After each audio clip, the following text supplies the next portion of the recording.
اس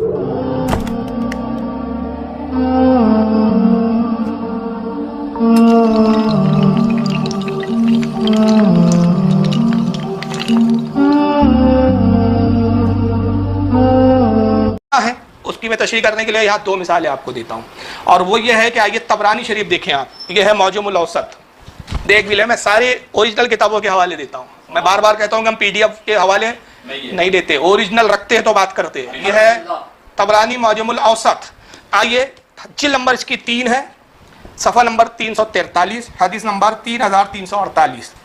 حدیث پاک یہ ہے کہ عن انس بن مالک قال قال رسول اللہ صلی اللہ علیہ وسلم من ترک الصلاۃ متعمدا فقد کفر جہرا۔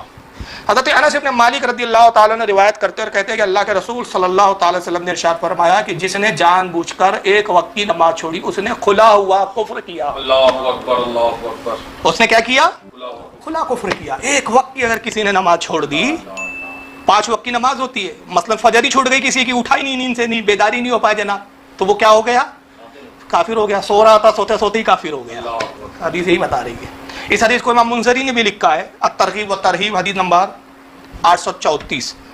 آئیے دوسری حدیث آپ سن لیں، اور یہ سنن ابن ماجہ کی حدیث ہے، چنانچہ آئیے دیکھ لیجیے، یہ بھی سنن ابن ماجہ اس وقت میرے پاس ہے، یہ ہے سنن ابن ماجہ، دارالسلام سعودی عرب سے چھپا ہوا نسخہ ہے۔ چنانچہ سنن ابن ماجہ کتاب الصلاۃ، باب ما جاء فی من ترک الصلاۃ، حدیث نمبر 1080، یہ بھی حضرت انس سے روایت ہے، کہتے ہیں انس بن مالک عن النبی صلی اللہ علیہ وسلم قال، انس بن مالک روایت کرتے ہیں رضی اللہ عنہ، اور کہتے ہیں کہ رسول اللہ صلی اللہ علیہ وسلم نے ارشاد فرمایا لیس بین العبد والشرک الا ترک الصلاۃ، اللہ کے نبی فرماتے ہیں کہ اللہ کے بندے اور شرک کے درمیان فرق صرف نماز کا ہے، یعنی اللہ کے ماننے والے میں اور اللہ کے نہ ماننے والے میں کیا فرق ہے؟ صرف نماز کا۔ جو نماز پڑھ رہا ہے وہ اللہ کا بندہ ہے، وہ مومن ہے، اور جو نماز نہیں پڑھ رہا ہے وہ مومن نہیں ہے۔ اور پھر آگے کیا فرماتے؟ فَإِذَا تَرَكَهَا فَقَدْ أَشْرَكَ، جس نے نماز چھوڑی اس نے شرک کیا۔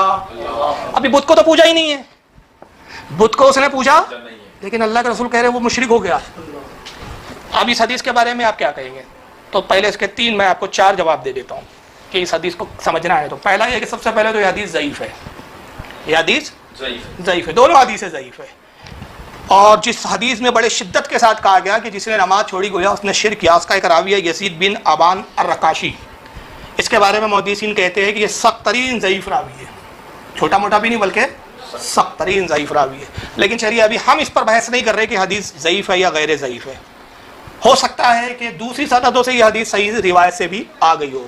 تو پھر اس حدیث کا مطلب کیا ہے؟ ایک حدیث میں کہا جا رہا ہے جس نے نماز چھوڑی وہ کافر ہو گیا، دوسری حدیث میں کہا جا رہا ہے جس نے نماز چھوڑی وہ مشرک ہو گیا، اس نے شرک کیا۔ تو اس کے تعلق سے اصل میں ائمہ کرام یہ فرماتے ہیں کہ نماز کا ترک کرنا مشابہ شرک و مشابہ کفر ہے، کفر اور شرک مشابہ ہے، بے عینی کفر اور بے عینی شرک نہیں ہے۔ تاریک نماز فاسق ہے، کافر فاسق کہا جاتا ہے اس کو، تاریک نماز جو نماز کو چھوڑ دے جان بوجھ کے فاسق ہے، کافر نہیں ہے۔ چنانچہ امام اعظم ابو حنیفہ فرماتے ہیں ایسے شخص کے بارے میں کہ جو نماز چھوڑ دے جان بوجھ کے، اس کو قید کیا جائے گا اور سزا دی جائے گی، اور اس وقت تک اس کو قید میں رکھا جائے گا جب تک توبہ کر کے نمازی نہ بن جائے۔ اور حضرت امام مالک اور امام شافعی کا قول سخت ہے اس بارے میں، امام ابو حنیفہ کے قول میں نرمی ہے کہ قید کرو، سزا دو، جب تک توبہ نہ کرے قید میں رکھو، توبہ کر لے چھوڑ دو اس کو۔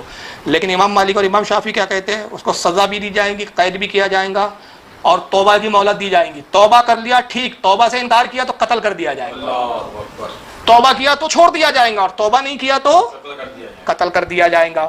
اور علامہ شوکانی جو غیر مقلدین نام نہاد اہل حدیثوں کے مسلم عالم ہیں، جن کو اہل حدیث بڑے مانتے ہیں، شوکانی صاحب اپنی کتاب نیل الاوطار جلد نمبر 3 صفحہ 37 پر کہتے ہیں، ان کے عربی کے الفاظ کا ترجمہ میں بیان کر رہا ہوں، کہتے ہیں جو نماز کی فرضیت کا منکر ہو وہ کافر ہے۔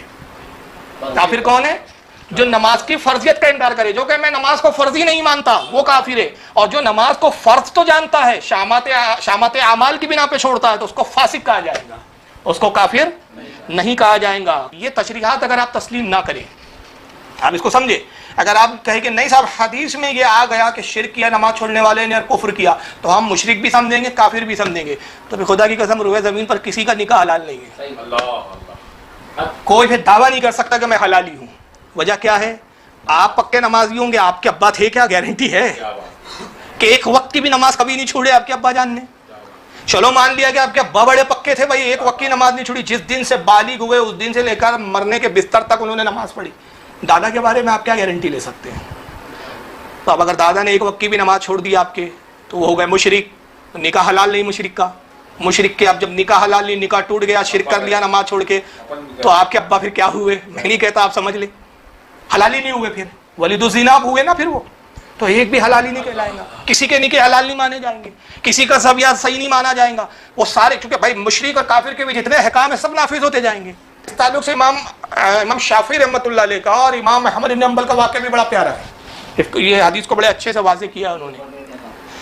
اور واقعہ کیا ہے کہ امام احمد بن حنبل رضی اللہ تعالیٰ عنہ اسی بات کے قائل تھے کہ جو نماز کو چھوڑ دے وہ کافر ہے، اور یہی حدیث کی بنیاد پر کفر کا فتویٰ لگاتے تھے۔ تو جب امام شافعی سے وہ پڑھنے گئے تو اس وقت تک وہ ہزاروں لاکھوں حدیثوں کے حافظ تھے، وہ حافظ تھے حدیث کے، محدث تھے مگر فقیہ نہیں تھے۔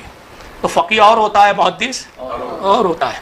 تو امام احمد بن حنبل جب پہنچے امام شافعی رحمۃ اللہ علیہ کی بارگاہ میں پڑھنے کے لیے، تو امام شافعی نے محسوس کر لیا کہ ان کو حدیث دانی کا بڑا گھمنڈ ہے، سمجھ رہے آپ، اتنے حدیثوں کے حافظ، تو جب تک یہ گھمنڈ ان کا ہٹے گا نہیں، یہ شاگرد کی طرح بیٹھیں گے نہیں، تب تک یہ مجھ سے کچھ حاصل کر نہیں پائیں گے۔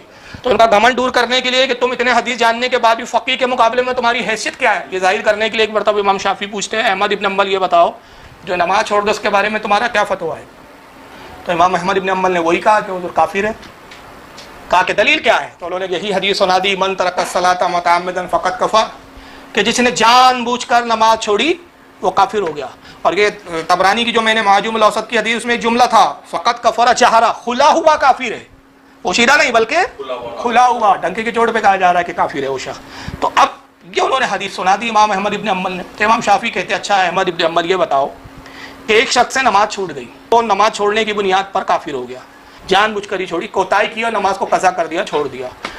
نماز کے وقت نکلنے کے بعد اس کو احساس ہوا اور افسوس ہوا کہ میں نے جان بوجھ کے نماز چھوڑ دی، نہیں چھوڑنا چاہیے تھا، تو اسے کیا کرنا چاہیے؟ تو انہوں نے کہا اسے پہلے کلمہ پڑھ لینا چاہیے۔ تو امام شافعی نے فرمایا کہ کلمہ پڑھنے سے وہ اسلام میں کیسے آئے گا کہ جس وقت نماز چھوڑا تب بھی وہ کلمے کا منکر نہیں تھا؟ کلمے کا تو اس کو تب بھی قرار تھا نا، تب کہاں وہ منکر کلمہ تھا؟ تو جس چیز کا اس نے انکار ہی نہیں کیا وہ چیز کا اعادہ اس کو کیسے اسلام میں داخل کریں گا؟ چھوڑا تو نماز ہے، کلمہ کہاں چھوڑا اس نے؟ تو انہوں نے کہا کہ اس کو نماز پڑھ لینا چاہیے۔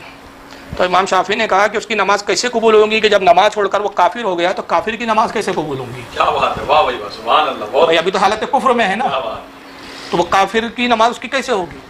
تو امام شافعی رحمۃ اللہ علیہ کا جواب سن کے امام محمد ابن حنبل چکرا گئے۔